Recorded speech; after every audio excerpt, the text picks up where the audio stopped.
News 18 Urdu में आप सभी का खैर मकदम। मैं हूं सैयद अहमद जिलानी और आप देख रहे हैं इलेक्शन एजेंडा।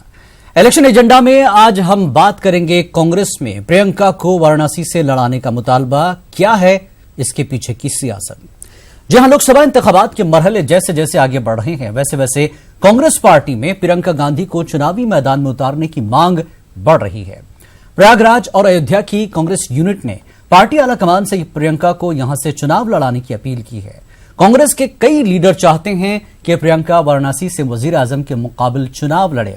इसके अलावा पूरे उत्तर प्रदेश के मुख्तलिफ इलाकों से प्रियंका को चुनाव लड़ने की पेशकश की जा रही है, लेकिन वो अभी तक सस्पेंस बनाए हुए हैं। कांग्रेस के रहनुमाओं का दावा है कि इंतखाबात के दौरान मुहिम चलाने और मुकाबला करने के लिए हर गुजरते दिन के साथ प्रियंका की मकबूलियत में इजाफा ही हो रहा है। यही वजह है कि पार्टी के वाराणसी यूनिट ने मशरक़ी यूपी की कलीदी नशिस्त से इन्हें मैदान में उतारने की पार्टी क़यादत को तजवीज़ पेश की है। मुहिम के दौरान 28 मार्च को जब कांग्रेस कारकुनान ने प्रियंका से रायबरेली या अमेठी से चुनाव लड़ने की मांग की तो प्रियंका ने अपने अंदाज में जवाब दिया कि वाराणसी क्यों नहीं।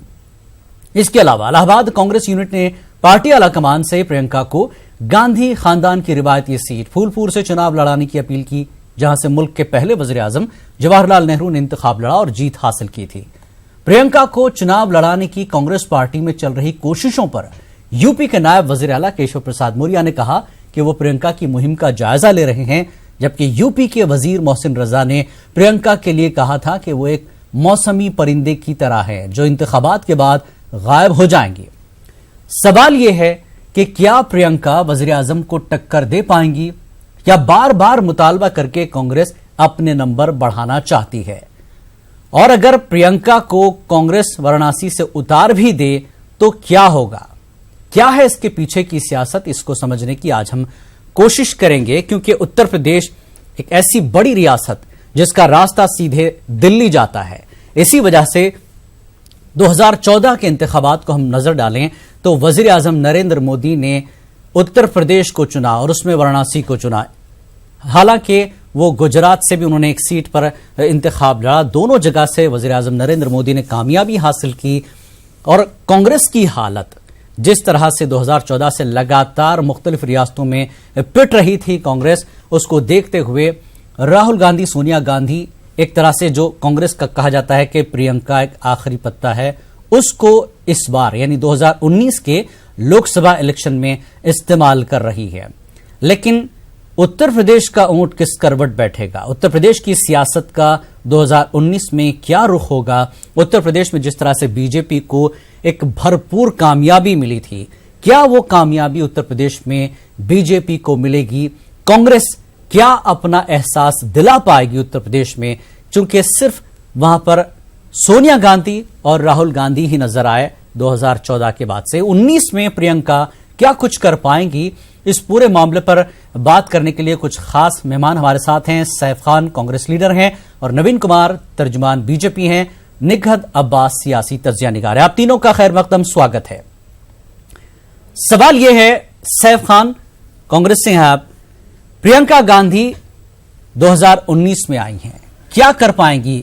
पूरा उत्तर प्रदेश बीजेपी के कब्जे में, मोदी की मजबूत क़यादत पूरे मुल्क में, क्या वाकई कांग्रेस प्रियंका के जरिए उत्तर प्रदेश में अपने वजूद का एहसास कराना चाहती है? सैफ, सबसे पहले बहुत बहुत शुक्रिया, आज आपके साथ जो है मौका मिला जी। आप प्रियंका गांधी जी के लिए बात कर रहे हैं। मैं याद दिलाना चाहता हूं कि जब भी उन्होंने कन्वेंसिंग की है, अभी तक तो सिर्फ 2 ही जिलों में जो है कन्वेंसिंग की उन्होंने, अमेठी में की, रायबरेली में की, जिसका रिजल्ट हमेशा जो है वो पॉजिटिव ही आया, वो हम सबके सब जानते हैं। बीच में आप ये देखिए कि जब झूठ बोला गया था, अब परिस्थितियां चेंज हो गई हैं। जब 2014 में झूठ बोला गया था कि अच्छे दिन आएंगे, अच्छे दिन की सरकार आएगी, 15-15 लाख रुपए मिलेंगे, हर जगह जो है लोग जो है वो खुश रहेंगे, ऐसा कुछ हुआ तो नहीं। उत्तर प्रदेश में हालात ये हुए कि जब आप उत्तर प्रदेश में आए हैं तो आपने 2.5 रुपए की बिजली 6.5 रुपए की कर दी। किसानों के 70,000 जो है नाम आपने सूची में चढ़ा रखे हैं और देखिए 2-2 पैसा जो है उनको माफ किया हुआ है। मेडिकल ट्रीटमेंट्स के नाम पे अगर मैं सिर्फ योगी जी की अगर जिले की बात करूं, गोरखपुर में तो 25,000 बच्चा, वो जब से सांसद रहे तो 25,000 बच्चा वहां पे बीआरडी हॉस्पिटल में मर चुका। रोडों के गड्ढों के लिए 3,975 करोड़ सैफ, ये तो आप रैलीज में पार्टी सुनिए, आपकी कह रही है। मैं ये जानना चाहता हूं, प्रियंका से क्या वाकई कांग्रेस को कुछ फायदा दिख रहा है उत्तर प्रदेश में? देखिए, मैं आ रहा था इसके ऊपर, जो है मैं आपको ये बताना चाहता हूं, CNX का अभी लेटेस्ट आंकड़ा आया है कि प्रियंका गांधी जी की वजह से वोट शेयर जो है वो 15% से 20% में इजाफा हुआ इंडियन नेशनल कांग्रेस में। मैं आपको याद दिलाना चाहता हूं कि 2009 के इलेक्शंस में जो है हमारा वोट शेयर 29% था, जहां हमारे 21 से 22 सांसद जो है उत्तर प्रदेश में आए थे जी। हम जो है लगातार प्लस ही हो रहे हैं, और जिसकी शुरुआत हमने जो है गुजरात में करके दिखा दी है। जब हमने प्रधान सेवक मोदी जी को उनकी विधानसभा हराई, अमित शाह जी को उनकी विधानसभा हराई, 85% बाय इलेक्शन इस देश में हराए, कर्नाटका हराया, और इन 5 जो राज्य में जो अभी ये प्रियंका की वजह से हुआ विधानसभाओं में। बिल्कुल जाहिर सी बात है, इंडियन नेशनल कांग्रेस। ठीक है, नवीन कुमार बीजेपी से हैं। ठीक है, आपका जवाब लेता हूं। नवीन कुमार, प्रियंका की वजह से कांग्रेस प्लस हो रही है, जिस तरह से सैफ ने कुछ दलीलें दी, जिस तरह से इलेक्शन हुए असेंबली के, उसमें फर्क पड़ा है। यही एक वजह है प्रियंका अब उत्तर प्रदेश में है। कितना चैलेंज है बीजेपी के लिए इस बार? नवीन जिलानी जी, अब तो चलो प्रियंका गांधी वड्रा जी जो हैं पूरे उत्तर प्रदेश में घूम रही हैं, देश भर में घूम रही हैं। जब केवल 2 लोकसभा में घुमा करती थी, रायबरेली और अमेठी में, तब उसमें 10 में से 6 हार गई, एक रायबरेली के अंदर। जब 2 सीट थी तब तो 6 हार गई। अब पूरा देश है तो उत्तर प्रदेश में एक भी मिलने वाली नहीं है, ये हालत है। दूसरी बात, प्रियंका गांधी वड्रा ने किस मंच पे कहा जाकर के कि इस देश को भ्रष्टाचार से मुक्त कराने के लिए वो कुछ कहने वाली है? वो कह ही नहीं सकती। वो भ्रष्टाचार के नाम पर अगर कहेंगी तो लोग उनसे पूछेंगे कि आपके पति ने इतनी अकूत संपत्ति कैसे अर्जित कर ली, कैसे विदेशों के अंदर इतने मकान बना लिए? उसका जवाब तो है नहीं ना। लोग पूछेंगे कि भी आपके भाई यानी कांग्रेस के राष्ट्रीय अध्यक्ष या फिर यूपीए की चेयरमैन सोनिया गांधी जी 5,000 करोड़ रुपए के घोटाले में अदालत से जमानत पर बाहर क्यों है? लोग पूछेंगे ना कि आपके सिपहसालार सबसे अच्छे पी चिदम्बरम साहब, वो या उनका बेटा जमानत पर क्यों है? आज उत्तर प्रदेश के अंदर जिस साइकिल पर ये बैठ करके चले थे, कहा गया था जिस समय उत्तर प्रदेश के 2 लड़के आए हैं और उत्तर प्रदेश को जीत करके ले जाएंगे, 300 से ज़्यादा सीटें लेकर के आएंगे, तब 100 सीटें में पार नहीं कर पाए लोग। उस समय उस साइकिल ने भी इनको स्थिति समझ करके उतार करके बाहर फेंक दिया। आज हालात ये हैं, कांग्रेस पूरे देश भर में किसी भी स्टेट के अंदर ताकत से लड़ने की स्थिति में ही नहीं है। ठीक, दिल्ली में भी देखोगे तो आप केजरीवाल के तलवे चाट करी, 2 सीट केजरीवाल ने नहीं दी, जिसके कारण अलग से लड़ना पड़ा। यही हालात पूरे देश भर में है। जो पॉलिटिकल पार्टी पूरे देश भर में 200 सीटों पर चुनाव नहीं लड़ रही, पूरे देश भर में 200 सीटों पर चुनाव नहीं लड़ रही, वो केंद्र में सरकार बनाने की बात कर रही है, उसका वो व्यक्ति जो आज अभी आपने देखा हुआ कि नयन भाई मोदी से अभिनेता अक्षय कुमार जी ने कुछ अनकही बातें पूछी थी, तो उन्होंने पूछ लिया कि आपको आम खाना पसंद है? नयन भाई मोदी ने कहा हाँ मुझे बहुत अच्छा खाना पसंद है। तो वो मंदबुद्धि अनविकसित जिसको कहे एक बालक चार्टर्ड प्लेन में बैठ करके समोसा खाते अपना वीडियो वायरल करता और कहता नहीं समोसा तो तेल में बना है। अरे भाई समोसा तेल में ईडेबल ऑयल में नहीं बनेगा क्या? फर्निश ऑयल में बनेगा क्या? ठीक है, हालात यही है। मतलब ऐसे व्यक्ति को कोई आदमी देश का प्रधानमंत्री प्रियंका को चैलेंज नहीं मानते उत्तर प्रदेश में? सीधी बात। मैं इनकी बात का जवाब देना चाहूंगा अगर आपकी एक सेकंड। कांग्रेस ही के साथ प्रियंका वाड्रा तो भ्रष्टाचार के दूसरे रूप में ना। ठीक है, ठीक है। निखत अब्बास सियासी तज्ञ निगार हैं हमारे साथ। दोनों मेहमानों को निखत आपने सुना है। कोई कहता है चैलेंज है, शेयर वोट बढ़ रहा है, प्लस हो रहे हैं। नवीन कहते हैं कि कोई चैलेंज नहीं, हालात बहुत खराब है कांग्रेस के। क्या कहेंगे आप? देखिए, मुझे लगता है प्रियंका गांधी वाड्रा जी एक अवतार की तरह आती हैं इलेक्शन के समय, जो मैं हमेशा कहती हूँ, और फिर चुटकी बजाकर वो गायब हो जाती हैं। मेरा मानना ये है कि हिंदुस्तान की जनता एक ऐसा लीडर चाहती है जिसे गरीबी समझने के लिए, अपने हिंदुस्तान की जनता को समझने के लिए किताबें ना पढ़नी पड़े, वो वाकई जमीनी मुद्दों से जुड़े हुए हों। और वो प्रियंका गांधी वाड्रा जी दूर दूर तक नहीं है।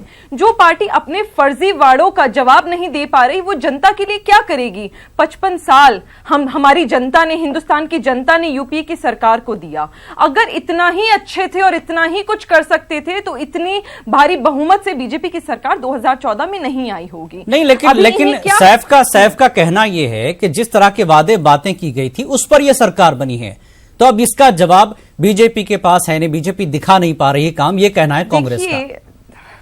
देखिए, कांग्रेस को तो जाहिर सी बात है कुछ ना कुछ कटाक्ष करना है तो कहना है, लेकिन अगर ये वादों की बात करना चाहते हैं तो मुझे मैं पूछना चाहूंगी सैफ भाई से कि किस वादे की ये बात कर रहे हैं जो पूरे नहीं हुए। मेरा मानना यह है कि 55 साल में अगर कांग्रेस सरकार का हक बनता था, फर्ज बनता था 100% काम करना, तो सिर्फ और सिर्फ 40% काम हुआ है। जबकि अगर मैं एनडीए की बात करूं तो करीबन 95% काम हुआ है। मैं मानती हूं 5% नहीं हुआ, क्योंकि 5 साल, माफ कीजिएगा, पर जो यूपीए के कुकर्म थे वही साफ करने में एनडीए को वक्त लग गया, वही जाया हो गया वक्त। उस वजह से बहुत कुछ काम है जो मैं मानती हूं नहीं हुए, पर यह कहना कि उन्होंने कुछ नहीं करा, कोई वादा नहीं पूरा करा, तो देखिए ये सरासर गलत होगा। कांग्रेस पार्टी ने शुरू से हिंदुस्तान की जनता को गुमराह करने का काम करा है। 2014 में बीजेपी आई, पर अब मेरा मानना है विकास पे चुनाव लड़ा जा रहा है, और विकास की वजह से ही सरकार फिर से वापस नाम पुकारा जा रहा है। मौका चाहूंगा जी सैफ, अब दोनों का जवाब आपके पास। आप मौका दीजिएगा दोनों का जवाब। सबसे पहले जमानत की बात की थी हमारे भारतीय जनता पार्टी की जुमलेबाज प्रतिनिधि ने। मैं ये बताना चाहूंगा, एडीआर की रिपोर्ट कह रही है 1581 इनके सांसद और विधायक जो हैं, जिन पे क्रिमिनल चार्जेस हैं, करप्शन चार्जेस हैं, रेप चार्जेस हैं, एक्सटॉर्शन चार्जेस हैं, वो भी इस वक्त जमानत के ऊपर बाहर हैं। ये मैं नहीं कह रहा, एडीआर की रिपोर्ट कह रही है। फिर आपने जो हमारी जो एक्सपर्ट है यहां पे कहा कि प्रियंका गांधी जी आती हैं और चली जाती हैं, मैं बताना चाहूंगा उन्हें कि पहली बार उन्होंने जिम्मेदारी ली है कांग्रेस की, जो है पहली बार वो जनरल सेक्रेटरी बन के आई हैं, पहली बार कांग्रेस से जिम्मेदारी ली है। आप देखिएगा इसका रिजल्ट जो है, जब फाइनल लोकसभा के इलेक्शन के जब रिजल्ट डिक्लेयर होंगे इसमें पता चल जाएगा। फिर आपने बात की कि आपने किया क्या है। मैं बताना चाहूंगा, हमारी जो एक्सपर्ट हैं और यहां पे भारतीय जनता पार्टी भी है, जीडीपी ग्रोथ क्या थी साहब पहले, और जीडीपी ग्रोथ आज की क्या है मैं बताता हूं। हम 10.8% जीडीपी ग्रोथ 3 मरतबा छू चुके थे। आज चाइना की भी 10% की जीडीपी ग्रोथ चल रही है, 14 ट्रिलियन की इकोनॉमी है। अगस्त 2013 में हम 3rd फास्टेस्ट ग्रोइंग इकोनॉमी थे, आज 7वें नंबर पे खड़े हैं। हम भूखमरी में ग्लोबल हंगर इंडेक्स के आंकड़े आपको बताना चाहता हूं, जहां 55वें रैंक पे थे, आज 103 पे खड़े हैं। जहां विमेन सिक्योरिटी पे ग्लोबल पीस इंडेक्स के आंकड़े बताना चाहता हूं, आज हमारा देश चौथे ऐसे स्थान पे है in terms of women security. आप टेररिज्म की बात कर लीजिए, जहां पहले चौथे स्थान पे थे, पाकिस्तान से नीचे थे, आज हम उस पे ऊपर आ चुके हैं। 42% टेररिज्म जो है सिर्फ जम्मू एंड कश्मीर में बढ़ चुका है। आप एग्रीकल्चर ग्रोथ की बात करिए, किसानों की बात करिए, जहां एग्रीकल्चर ग्रोथ रेट 5.6% यूपीए के टेन्योर में रहा है। आपका कहने का मतलब ये सिर्फ 5 साल में हुआ है। मैं कहना ये चाहता हूं, मैं कहना ये सब कुछ इन 5 सालों में हुआ है। बाजी और ये सॉफ्ट हार्टनेस जो है ना, ये जाके अपने घर पे किसी और को बताइएगा, क्योंकि गवर्नमेंट के आंकड़े ये कह रहे हैं इस वक्त, चाहे लेबर बेरोजगारी का अगर आप पूछें, हमारे टाइम पे दुर्भाग्यपूर्ण था, लेबर ब्यूरो के लिहाज से 3.6% की बेरोजगारी थी, मगर आज वो बढ़ के 7.6% हो गई है। यानी 1/3 ग्रेजुएट जो है घर पे बैठे हुए, 11% पॉपुलेशन बेरोजगार है, 12 करोड़ यूथ बेरोजगार है, 550 नौकरियां दिन की खराब हो रही है। नीति आयोग कह रहा है 7 मिलियन लोग बेरोजगार हैं, टाइम्स ऑफ इंडिया कह रहा है 31 मिलियन लोग बेरोजगार हैं, और आप बात तक करते हैं विकास। विकास मुझे बताइए, जहां आपने कई सवाल उठा दिए, हमने विकास जो है, नवीन कुमार जवाब देंगे आपका। जी नवीन, आपने जो इल्जाम लगाए थे पलट कर वो आप ही पर आ रहे हैं। जिलानी भाई ठीक है, सैफ मैं जिलानी जी एक बात कहना चाहता हूं। सैफ आपका जवाब देंगे नवीन कुमार। जी नवीन कुमार, अब या तो म्यूट करें या सुने वो। बिल्कुल नवीन कुमार, हाँ बताइए। मेरा ये कहना है जिलानी जी कि टीवी पर आंकड़े सुनना बड़ा अच्छा लगता है, लेकिन आंकड़े सच होने चाहिए। आप जीडीपी के बारे में जानते हैं, लेकिन जीडीपी पहले नवीन को जवाब देने दीजिए। कितनी बड़ी आपके पास कौन से आंकड़े हैं, कौन सी गवर्नमेंट के विभाग से लेके आए, प्लीज मुझे बताइएगा। मुझे 10.4 समित बता सकता हूं जो आंकड़े गवर्नमेंट के सरकारी आंकड़े हैं, जो सरकार की हमारे देश में। सुनो ना, क्यों बीच में आ रही है उनकी तरफ? अगर आप हिम्मत है तो सुनने की, तो राहुल गांधी की तरह सैफ आपने कई सवाल पूछ दिए, सैफ आपने कई सवाल पूछ दिए, उसका जवाब नवीन कुमार को देने दीजिए प्लीज। शांत होकर के बैठिए, सुन लीजिए। जी नवीन कुमार, तिलमिला क्यों रहे हो, बोखला क्यों रहे हो भाई? सुनो जरा। हाँ बताइए ना। मेरा कहना आंकड़े बोलने टीवी बहुत अच्छे लगते हैं। गवर्नमेंट के आंकड़े हैं। रुकिए सैफ, रुकिए सुनिए सैफ, सुनिए नवीन कुमार बता रहे हैं। लेकिन जब ये आंकड़े बताते जीडीपी 7.45 थी, 4 थी, तब कहां थी 10.5, और कब थी, और किस दशक में रही है? मैं छोड़ दीजिए ईयर, दशक में 2018, 2006 लगातार झूठ बोल रहा है। 9.57, जब आप छोड़ देते थे 7.4, उसके बाद विमुद्रीकरण के, अरे सुनो भाई, विमुद्रीकरण के बाद कम हुई, लेकिन वो लगातार फास्ट ग्रोइंग, पहली बार आजादी के बाद बढ़ती हुई हमारी जीडीपी ग्रोथ आज 8.67% से भी ऊपर बढ़ रही है, और आने वाले समय में केवल अभी का है। इसी ड्यूरिंग इलेक्शन हमारी जीडीपी ग्रोथ 9 के नजदीक है। शोर मत मचाओ भाई, चिल्लाओ मत। बकबक नहीं करना चाहिए, सुनना चाहिए। अच्छे नहीं लगते ऐसे बकबक आप करते। तमीज से दूसरा, बात करिए, समझिए। आपने कहा कि समझ में आई हमारा आपको देश बात जो की है। इकोनॉमी ये लगातार अल्फाज जो है गिर रही अपने हम जाके 55 से घर पे 7वें इस्तेमाल नंबर पे किया आ गए। करिएगा। अरे नहीं यहाँ भैया, नेशनल चैनल पे मत बैठ चलाइए, के मेरे प्लीज साथ मत चलाइए। नहीं।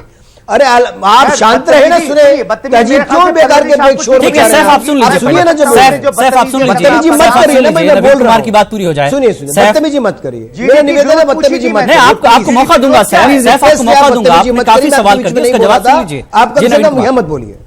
दूसरा, आज जवाब तो सुनने का पेशेंस रखो ना भाई, जवाब सुनने में भी पीड़ा आपको। मेरा यह कहना है जिलानी जी कि हमारा देश पहली बार विश्व की अर्थव्यवस्था में 6वें स्थान को पार करके आज जो है 5वें स्थान पर पहुंचा है। ये पहली बार पहुंचा है। हम तीसरे नंबर और आप कह रहे हैं कि हमारा इकोनॉमी ग्रोथ तीसरे लगातार नंबर पे थे चल पहले। रहे हैं।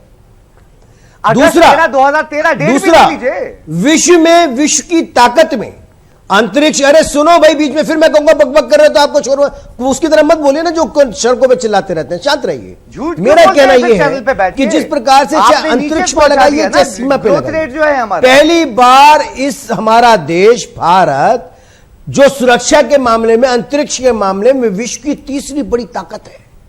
विश्व की तीसरी पहले बड़ी से ताकत था, पहली कोई बार। नया नहीं, इसरो ने अपनी और कामयाबी उसके बाद पहले से करते हमारे आ रहे देश की मैं ग्रोथ आपने बताता कोई हूं। नया योगदान नहीं आपने किया। कहा कि बड़ी हमारे लंबी देश फेज में से एग्रीकल्चर 1975 से ग्रोथ लेके कम जो हुआ पहला है। छोड़ा था सोवियत हमारे यूनियन के साथ देश जो है में इसरो ने, पिछले वर्ष 2 उसको वर्षों आपने में नेहरू जी ने हमने establish किया गेहूं था। हो मैं या बताना चावल हो चाहता हूं, या जानकारी दालें दीजिए, उसके बाद हो, बैठ ये के आयात बताइए। नहीं करी है, देश ने निर्यात की है। चलिए ठीक, अरे शोर मत बचाओ भाई, क्यों चिल्ला रहे हो? ऐसे चिल्लाते हुए अच्छे लगते हैं, बिल्कुल मूर्ख लगते हैं। ठीक है, मेरा ये कहना है, आयात मुझे लग रहा है कि आप लोग अपनी दालों के दाम और 2 सवाल रुपए जवाब से में बढ़कर मुद्दे आज सेट आगे हैं। बेचिए। सर, मैं आज छोटा सा ब्रेक लूंगा। ब्रेक के बाद हम प्रियंका गांधी की करिश्माती शख्सियत जिस तरह से दावा कर रही कांग्रेस, कितना फायदा पहुंचेगा कांग्रेस को, वाकई चैलेंज है क्या मोदी के सामने, वो इस मुद्दे पर लौटेंगे। वक्त एक ब्रेक का, ब्रेक के बाद फिर वापस आएंगे।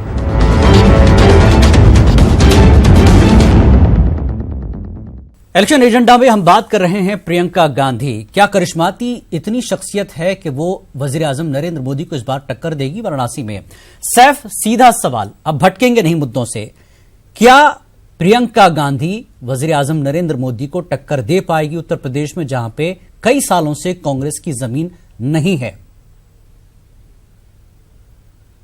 देखिए, सबसे पहली चीज जो है मैं ये बताना चाहता हूं कि प्रियंका गांधी जी ने जो है सबसे पहले ये डिसाइड किया था और डिक्लेयर किया था कि वो कोई भी लोकसभा इलेक्शन जो है कंटेस्ट नहीं कर रही। मगर अगर राष्ट्रीय अध्यक्ष जी हमारे राहुल गांधी जी जो हैं अगर डिसाइड करेंगे इस चीज के लिए कि उन्हें कंटेस्ट करना है तो वो डेफिनेटली कंटेस्ट करेंगे, लोगों के सामने आएगा।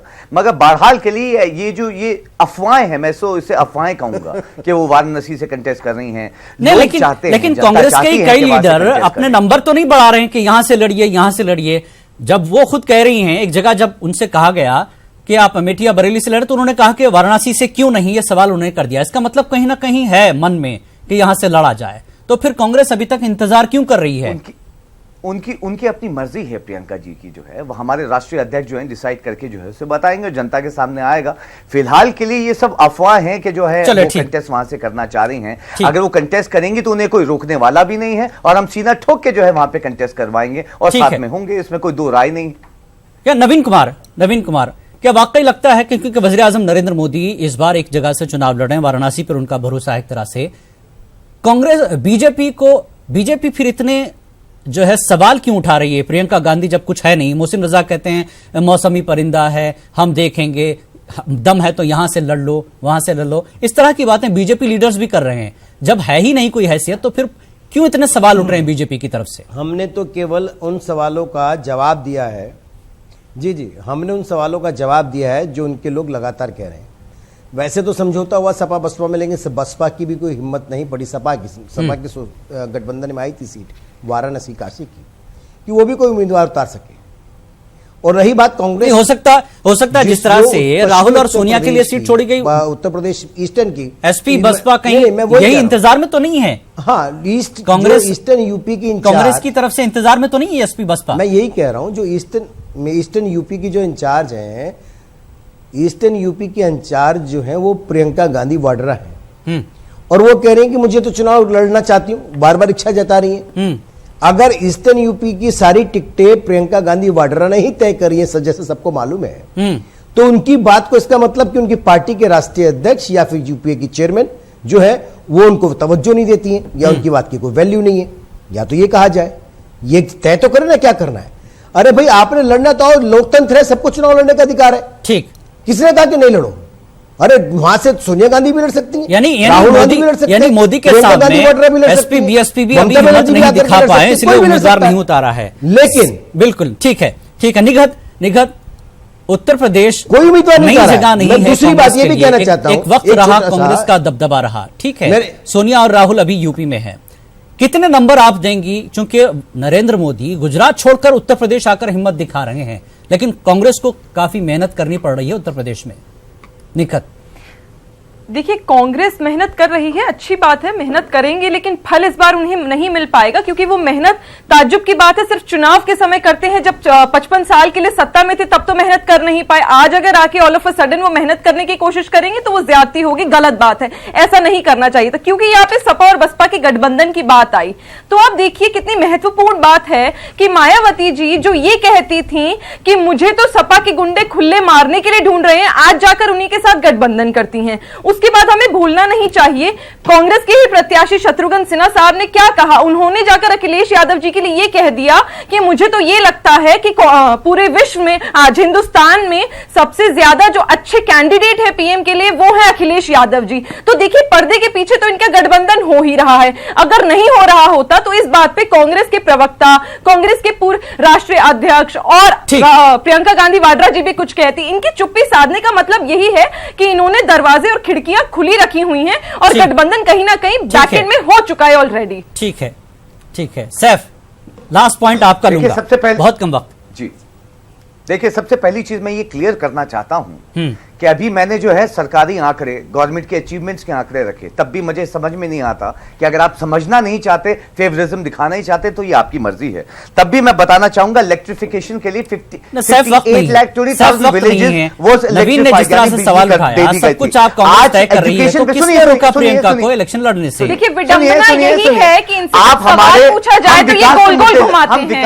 अगर आंकड़ों की बात करते हैं तो सीपीआई इन्फ्लेशन इनके समय पर 11% था, आज 2% है। तो महंगाई इनके टाइम पर थी, उसके बारे में ये क्या कहेंगे? सैफ वक्त कम है, सैफ वक्त कम है। सिर्फ ये जानना चाहेंगे, जब सब कुछ जो है प्रियंका गांधी तय कर रही है, राहुल गांधी को वर्जन छोड़ा है, तो क्यों नहीं अनाउंस किया जाता है? एसपी बीएसपी भी क्यों रुक रही है? जो है 4,000 करोड़ कर दिया गया है, 4% सेस लगा के आपकी एजुकेशन और महंगी कर दी। आज हेल्थ पे ये जनता देख लेगी। देखिए, जितनी बातें आप रैलीज में कह रहे हैं, जनता सुन रही है, दोनों को सुन रही है। हम है नहीं, तब भी क्या मैं अगर भैया, कोशिश करके क्या अगर बोल आपकी रहे हो, आंखें क्यों खोल बोल रहे हो, सकूं तो क्या मुझे बड़ा चाहते हो? अच्छा लगेगा कि एटलीस्ट मैंने किसी की तो आंखें खोली हैं। आज है। हेल्थ की अरे तरफ भाई, ये जो बात अभी करें, पूछे सैफ वक्त कम है, सैफ वक्त कम है, आप खुद तय कर लीजिए। बहरहाल कांग्रेस ये तय कर रही है कि अगर वाकई प्रियंका गांधी इतनी करिश्माती है तो वजीर आजम नरेंद्र मोदी के सामने ऐलान कर दे कि वाकई वो इलेक्शन लड़ रही हैं।